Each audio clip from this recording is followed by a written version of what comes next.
Hi students, once again I will come back with class 10 poetry, poem number 5. The name of poem, The Bal Poem. So today I am going to teach you summary, The Bal Poem. It has written by John Berry Man. मेरे प्यारे विद्यार्थियों, आज मैं कक्षा 10 की poetry poem number 5 की summary the बाल poem के विषय में बात करने जा रहा हूं। हम देखते हैं कि it is a very good poem. यह बहुत ही सुंदर कविता है, बहुत ही अच्छी कविता है। Written by John Berryman. John Berryman के द्वारा द बाल पोएम बहुत ही सुंदर कविता लिखी गई है। इन दिस पोएम, इस कविता में द पोएट टेल्स अस, इस कविता में द पोएट टेल्स अस, कवि हमें बताता है about our reaction towards some material loss. यह बहुत ही अच्छी कविता है, बहुत ही सुंदर कविता है, जॉन बेरी मैन के द्वारा लिखी गई है। इस कविता में कवि हमें बताता है towards reaction some material loss. कवि हमें बताता है कि किस तरह से, किसी प्रकार से जब हमें कोई हानि हो जाता है या हमारी कोई चीज खो जाती है या हमें कोई घाटा हो जाता है तो उसके प्रति मटेरियल लॉस, जो भौतिक संपत्ति है, जो भौतिक सामान है, उसके खो जाने पर हमारी क्या प्रतिक्रिया होती है। मटेरियल लॉस, जो हमारी पदार्थ, अगर कोई भी चीजें हमारी जो भौतिक संपत्ति है, भौतिक सामान है, अगर वो हमसे खो जाती है, हमें उससे घाटा हो जाता है या नुकसान हो जाता है, तो उसके प्रति हमारा क्या रिएक्शन होता है, क्या प्रक्रिया होती है, कभी उसी को बताने की कोशिश कर रहा है। One day the poet sees a young boy. एक दिन कवि एक यंग लड़के को देखता है, यानी एक लड़के को देखता है, who had lost his ball in the water and he is very upset यानी sad। कभी एक दिन कभी एक लड़के को देखता है, who मतलब जो, had lost his ball जिसने अपनी गेंद को खो चुका है, in the water पानी में। यानी कि एक दिन कभी एक लड़के को देखता है जो अपने गेंद को पानी में खो चुका है, and he is very upset, वह बहुत ही उदास है, वह बेहद दुखी है। ही कैन बाई सेवरल यानी मेनी न्यू बॉल्स, वो बहुत सारी गेंदों को खरीद सकता है। एक बॉल खो चुकी है तो लड़का उस खोई हुई गेंद को न लेकर वो बहुत सारी नई गेंदों खरीद सकता है, लेकिन but he had a very deep emotional attachment and memories associated with the ball। लेकिन he had a very deep, उसकी बहुत ही गहरी, very deep, उसकी गहरी भावनात्मक लगाव और कुछ यादें उस गेंद से जुड़ी हुई है।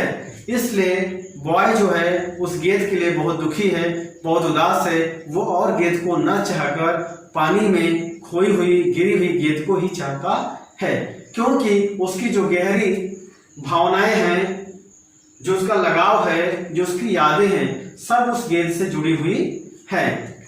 सो इसलिए he regrets over the loss of his ball,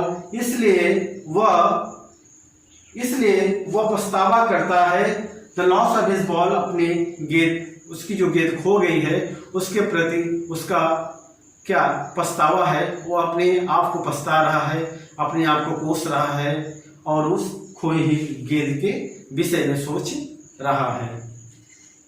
the poet is indirectly trying to tell us. यहाँ पर कवि अप्रत्यक्ष रूप से, इनडायरेक्टली अप्रत्यक्ष रूप से बताने की कोशिश कर रहा है कि we should learn how to cope up with the loss. हमें किस प्रकार से सीखना चाहिए या हमें किस प्रकार से किसी भी घाटे, किसी भी नुकसान या किसी भी प्रकार की हानि होने पर उसका सामना कैसे करें। इन चीजों को के लिए वह हमें अप्रत्यक्ष रूप से कोशिश कर रहा है बताने की कि the poet is indirectly trying to tell us, अप्रत्यक्ष रूप से कवि हमें ये बताने की कोशिश कर रहा है कि वी शुड लर्न, हमें ये सीखना चाहिए या how to cope up with the loss, किसी भी प्रकार की हानि होने पर, किसी भी प्रकार की का घाटा होने पर हमें किस प्रकार से उसका सामना करना चाहिए। इस द बॉल पोएम में एक लड़का है जो बंदरगाह के पास खेल रहा है।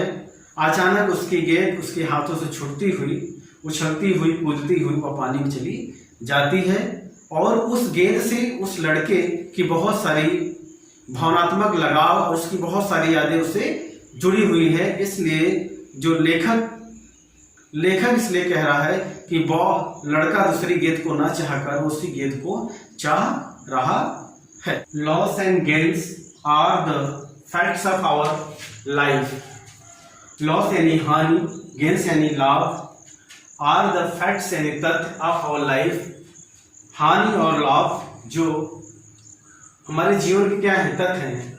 यहाँ कभी कहता है कि हानि और लाभ दोनों हमारे जीवन के तथ्य होते हैं।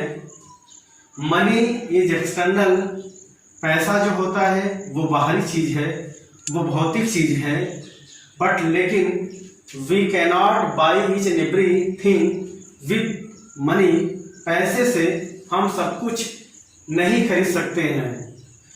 लाभ और हानि दोनों हमारे जीवन के एक तथ्य हैं। मनी इज एक्सटर्नल, पैसा जो होता है वो भौतिक चीज होता है, वो बाहरी चीज होता है, बट परंतु we cannot buy each and every thing with money, पैसे से हम सब कुछ नहीं खरीद सकते हैं। This loss makes boy learn, ये जो हानि हुई है, ये जो नुकसान हुआ है लड़के के साथ, ये जो नुकसान लड़के का हुआ है उससे वह क्या सीखता है या उसने क्या सीखा। डैड क्या सीखा, डैड की गेन्स एंड लॉसेस, लाभ और हानि are parts and parcel of life, ये जीवन के दो पहलू होते हैं। ये जीवन के लाभ और हानि, ये जीवन के दो हिस्से होते हैं, दो पहलू होते हैं, लाभ और हानि। कभी कहता है कि जब जो लड़के की गेंद खो चुकी है वह उससे क्या सीखता है, वह उससे यह सीखता है कि लाभ और हानि जीवन के दो पहलू होते हैं, दो हिस्से होते हैं।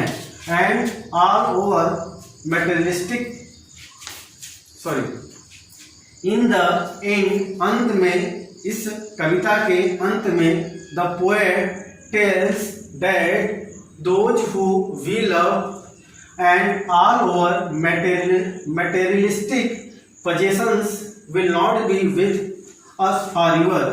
इस कविता के अंत में कवि हमें ये बताता है कि दोज हु, हम जिनसे प्यार करते हैं, वी लव, जिनसे हम प्यार करते हैं, and all our materialistic possession, चाहे वो हमारी भौतिक संपत्ति हो, जैसे हमारी स्कूटर हो गई, हमारी बाइक हो गई, हमारा घर हो गया, मकान हो गया, पैसा हो गया, तमाम चीज़ें जो हमारे पास भौतिक संपत्तियां हैं, और जो हमारे फैमिली मेंबर्स हैं, चाहे वो कोई हो, वो सब will not be with us forever. वो सब हमारी, ये सब चीज़ें या वो सब, चाहे हमारी मम्मी हो, पापा हो, चाहे हमारा फैमिली मेंबर्स क्यों ना हो, चाहे हमारे जितनी भी चीज़ें हमने इस संसार में बनाई है, वो भौतिक जो चीज़ें, जो संपत्तियां हैं, घर, मकान, स्कूटर, बाइक, कार, ये सब चीज़ें एक दिन हमारा साथ छोड़कर चली जाएंगी। ये सब हमारे साथ हमेशा और सदा के लिए नहीं रह पाएंगी। सो इसलिए वी शुड लर्न, इसलिए हमें सीखना चाहिए तो कोप अप मतलब होता है सामना करना, विथ लॉस। इसलिए हमें किसी भी हानि, किसी भी नुकसान के बारे में, नुकसान का सामना करना चाहिए या सीखना चाहिए। वी शुड लर्न, हमें ये सीखना चाहिए कि किस तरह से हम किसी हानि का सामना कर सकते हैं। सो इसलिए वी शुड लर्न, हमें सीखना चाहिए कि हम किस किस तरीके से किसी भी लॉस यानी हानि का हम सामना कर सकते हैं in order to survive better in this world, ताकि हम इस संसार में अच्छे तरीके से अपने आप को सर्वाइव कर सके, अपने आप को अच्छे तरीके से जी सके, अच्छे तरीके से रह सके। सो आई होप, मुझे ये आशा है कि उम्मीद है कि आपको ये छोटी सी समरी द वर्क पोएम आप बहुत ही अच्छे तरीके से आपको समझ में आ गई होगी। So I kindly requesting to you, please subscribe my channel and do share this video. Thank you so much for watching this video.